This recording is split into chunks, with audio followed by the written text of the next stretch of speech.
जय Hind student, welcome to online teaching from Devas international school. तो बच्चों, आज हम क्या करेंगे? चैप्टर नंबर 16 की वर्कशीट करेंगे। तो सभी बच्चे अपनी हिंदी की CW की नोटबुक निकाल लेंगे और हम चैप्टर नंबर 16 की वर्कशीट लिखना कंप्लीट करेंगे। इसके पहले के लेक्चर में मैंने आपको क्या कराया था? इस चैप्टर की कुछ क्वेश्चन आंसर और टेक्स्ट बुक में वर्क हमने कंप्लीट किया था। तो चलो आज हम क्या करते हैं, चैप्टर नंबर 16 की वर्कशीट कंप्लीट करते हैं। ठीक है, तो न्यू पेज पर हम वर्कशीट कंप्लीट करेंगे। तो लिखेंगे, आज की डेट मेंशन कर दीजिए आप सभी लोग। लिखिए वर्कशीट नंबर 15।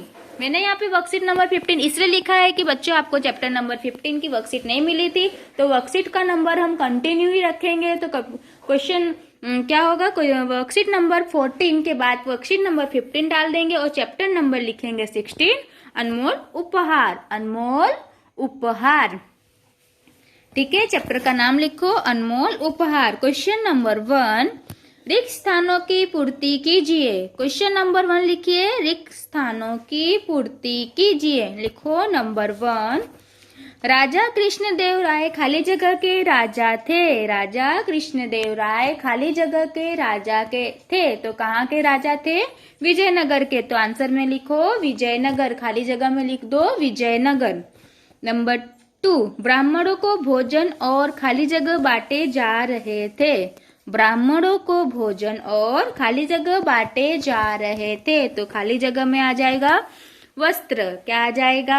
वस्त्र। तो ब्राह्मणों को भोजन और वस्त्र बांटे जा रहे थे। लिखो नंबर 3, राज दरबार में खाली जगह की तरह नाच गाने का कार्यक्रम चल रहा था। राज दरबार में खाली जगह की तरह नाच गाने का कार्यक्रम चल रहा था। तो लिखो आंसर, राज दरबार में सदैव की तरह खाली जगह का सदैव की तरह नाच गाने का कार्यक्रम चल रहा था। तो खाली जगह में आ जाएगा सदैव। नंबर 4, गमले में 3 रंगों के खाली जगह वाला एक पौधा था। तो फूलों वाला एक पौधा था। तो यहाँ पर क्वेश्चन नंबर 1 कंप्लीट। अब हेडिंग डालो क्वेश्चन नंबर 2। क्वेश्चन नंबर 2 है समानार्थी शब्द लिखो। क्वेश्चन नंबर 2 है समानार्थी शब्द लिखो। नंबर 1, निर्धन। तो निर्धन का समानार्थी हो जाएगा गरीब। निर्धन का समानार्थी शब्द हो जाएगा गरीब। तो लिखो गरीब। नंबर 2, खास। खास का समानार्थी शब्द है विशेष। खास का समानार्थी शब्द होता है विशेष। नंबर 3, वस्त्र। वस्त्र का समानार्थी शब्द होगा कपड़ा। वस्त्र का समानार्थी शब्द होगा कपड़ा। नंबर 4, आज्ञा। आज्ञा का समानार्थी शब्द होगा अनुमति। आज्ञा का समानार्थी शब्द होगा अनुमति। Okay, complete. लिखो क्वेश्चन नंबर 3। क्वेश्चन नंबर 1 और 2 कंप्लीट होता है। अब लिखेंगे क्वेश्चन नंबर 3। सही या गलत लिखिए। क्वेश्चन नंबर 3 लिखो, सही या गलत लिखिए। नंबर 1, पूरा राज्य फूलों व रोशनी से सजा हुआ था। पूरा राज्य फूलों व रोशनी से सजा हुआ था। तो लिखो क्या हो जाएगा क्वेश्चन ये? राइट। हाँ, पूरे राज्य को सजाया गया था। क्यों? क्योंकि राजा का जन्मदिन था। अब लिखेंगे क्वेश्चन नंबर 2, राजा ने तेनालीराम का पता लगाने सिपाहियों को भेजा। राजा ने तेनालीराम का पता लगाने के लिए सिपाहियों को भेजा था। तो किसे भेजा था? सिपाहियों को ही भेजा होगा राजा ने। तो यहाँ पे लिखो राइट। ये क्वेश्चन हमारा है राइट। तो राइट कर दीजिए। नंबर 3, दरबारी राजा से चिढ़ता था। दरबारी राजा से चिढ़ता था। तो हो जाएगा रॉन्ग। वो किससे चिढ़ता था? तेनालीरामा से चिढ़ता था। तो ये सेंटेंस हमारा हो जाएगा रॉन्ग। अब लिखेंगे क्वेश्चन नंबर 4, राजा ने बक्से को खोलने से मना कर दिया। राजा ने बक्से को खोलने से मना कर दिया। तो ये भी हो जाएगा रॉन्ग। राजा ने आदेश दिया था कि बक्से को खोला जाए, मना नहीं किया था। तो ये भी आंसर हो जाएगा हमारा रॉन्ग। कंप्लीट इतना सभी का। अब लिखेंगे क्वेश्चन नंबर 4, निम्नलिखित वाक्यों में क्रिया शब्द छांटकर लिखिए। निम्नलिखित वाक्यों में क्रिया शब्द छांटकर, सॉरी मैंने यहाँ पे नहीं लिखा है, आप लिख दो लिखिए। ओके। नंबर 1, माँ मंदिर गई। तो आंसर हो जाएगा गई। क्रिया क्या हो जाएगी हमारी? गई। माँ मंदिर गई तो उत्तर करके एरो करके लिख दो गई, यानी माँ मंदिर गई। तो गई हमारी क्या हो जाएगी? क्रिया हो जाएगी। नंबर 2, कल खूब पानी बरसा, तो बरसा भी क्या हो जाएगी? हमारी क्रिया हो जाएगी। तो लिखो एरो करके बरसा, कल खूब पानी बरसा, तो बरसा भी हमारी हो जाएगी क्रिया। नंबर 3, रूपा ने गुड़िया खरीदी। नंबर 3, रूपा ने गुड़िया खरीदी, तो खरीदी भी क्या हो जाएगा हमारा? खरीदी भी हमारा क्या हो जाएगी? क्रिया हो जाएगी। ओके। नंबर 4 लिखो, गाड़ी शाम को छूटेगी। गाड़ी शाम को छूटेगी, तो छूटेगी भी हमारी हो जाएगी क्रिया। ऑनलाइन लैब लिखो नंबर 5, गोपाल बड़ा आदमी बनेगा। गोपाल बड़ा आदमी बनेगा, बनने का काम यहाँ पे बताया जा रहा है, तो एक क्रिया बोली जा रही है, तो वो भी हमारी बनेगा क्या हो जाएगी? हमारी क्रिया हो जाएगी। कंप्लीट इतना वर्क सबका। अब लिखो क्वेश्चन नंबर 5 है हमारा, प्रश्नों के उत्तर लिखिए। प्रश्नों के उत्तर लिखिए। नंबर 1, विजयनगर में उत्सव का वातावरण क्यों था? क्वेश्चन नंबर 1 है हमारा, लिखो सभी लोग, विजयनगर में उत्सव का वातावरण क्यों था? तो उत्तर करके लिखो, विजयनगर में राजा कृष्णदेवराय का, विजयनगर में राजा कृष्णदेवराय का जन्मदिन मनाया जा रहा था, इसलिए वहाँ उत्सव का वातावरण था। इसलिए वहाँ उत्सव का वातावरण था। लिखो नंबर 2, अतिथियों ने क्या किया? अतिथियों ने राजा को उपहार देने आरंभ कर दिए। अतिथियों ने राजा को उपहार देने आरंभ कर दिए। अब लिखो नंबर 3, तेलानीराम की अनुपस्थिति का लाभ दरबारी ने किस प्रकार उठाया? तेलानीराम की अनुपस्थिति का लाभ दरबारी ने किस प्रकार उठाया? तो उत्तर लिखो, सॉरी यहाँ पे लिखेंगे क्वेश्चन नंबर 2 है, अतिथियों ने क्या किया?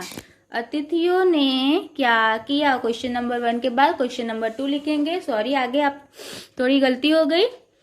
अतिथियों ने राजा को उपहार देना आरंभ कर दिया। अतिथियों ने राजा को उपहार देना आरंभ कर दिया। अब इसके बाद लिखो क्वेश्चन नंबर 3, तेनालीराम की अनुपस्थिति का लाभ दरबारी ने किस प्रकार उठाया? तेनालीराम की अनुपस्थिति का लाभ दरबारी ने किस प्रकार उठाया? तो उत्तर लिखो, तेनालीराम की अनुपस्थिति में दरबारी ने राजा को यह कहकर भड़काना चाहा कि, तेनालीराम की अनुपस्थिति में दरबारी ने राजा को यह कहकर भड़काना चाहा कि तेनालीराम नहीं आया क्योंकि उसे आपको उपहार देना पड़ेगा। क्योंकि उसे आपको उपहार देना पड़ेगा।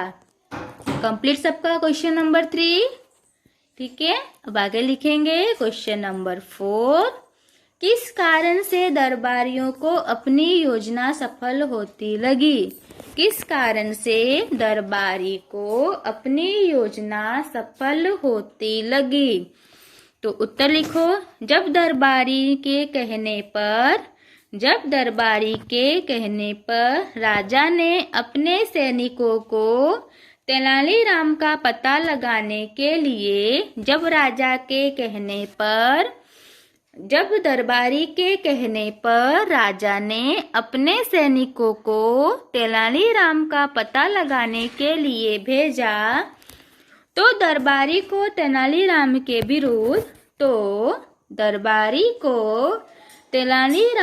विरुद्ध करने की अपनी योजना सफल होती लगी।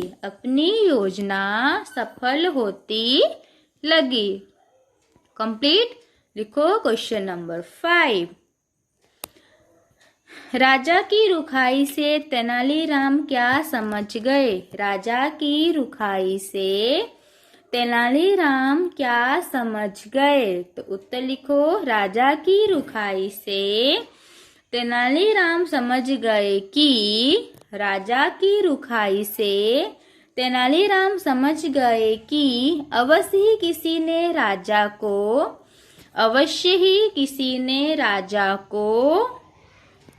लिखो, अवश्य ही किसी ने राजा को भड़काया है। राजा की रुखाई से तेनालीराम समझ गए कि अवश्य ही किसी ने राजा को भड़काया है। क्वेश्चन नंबर 6 लिखेंगे। अब क्वेश्चन नंबर लिखेंगे 6। फूलों का गमला उपहार में देने का तेनालीराम ने क्या कारण बताया? फूलों का गमला उपहार में देने का तेनालीराम ने क्या कारण बताया? तो उत्तर लिखो। फूलों का गमला उपहार में देने का कारण बताते हुए तेनालीराम ने कहा कि पहाड़पुर के जंगलों में, लिखो, पहाड़पुर के जंगलों में राजा इस पौधे को देखकर निहारते रहे थे। राजा इस पौधे को देखकर निहारते रहे थे। इसलिए राजा की इच्छा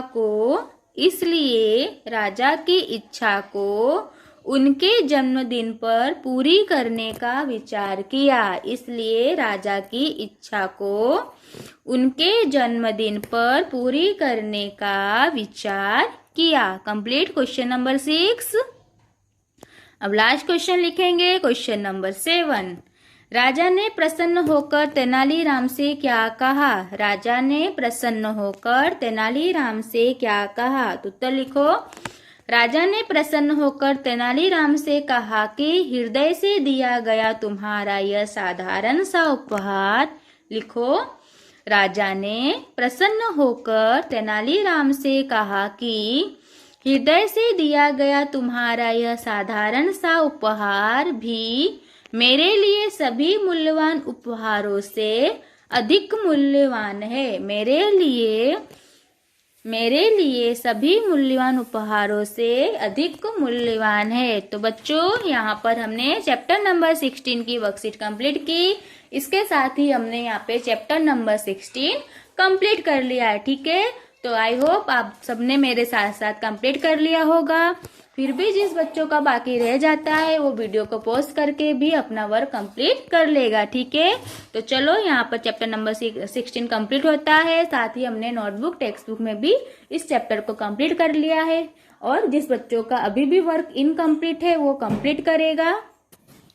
और अब बारी आती है आपके होमवर्क की। तो होमवर्क में आपको क्या करना है, इस वर्कशीट को आपको लर्न करना है। मैं आपको लाइव लेक्चर में पूछूंगी। इस लाइव लेक्चर में आपको ये चैप्टर नंबर 16 की वर्कशीट पूछने वाले। ठीक है, तो सभी लोग अपना होमवर्क नोट डाउन कर लेंगे कि वर्कशीट हमको क्या करनी, लर्न करनी है। और जिसका भी वर्क इनकम्प्लीट है वो क्या करेगा, कंप्लीट करेगा। ठीक है, तो चलो, समझ में आ गया सभी को क्या करना है। वर्कशीट लर्न करनी है और इनकम्प्लीट वर्क को कंप्लीट करना है नोटबुक और टेक्स्ट बुक में। ठीक है, तो बच्चों, आज का लेक्चर मैं अब यहाँ पे फिनिश करती हूँ। जय हिंद।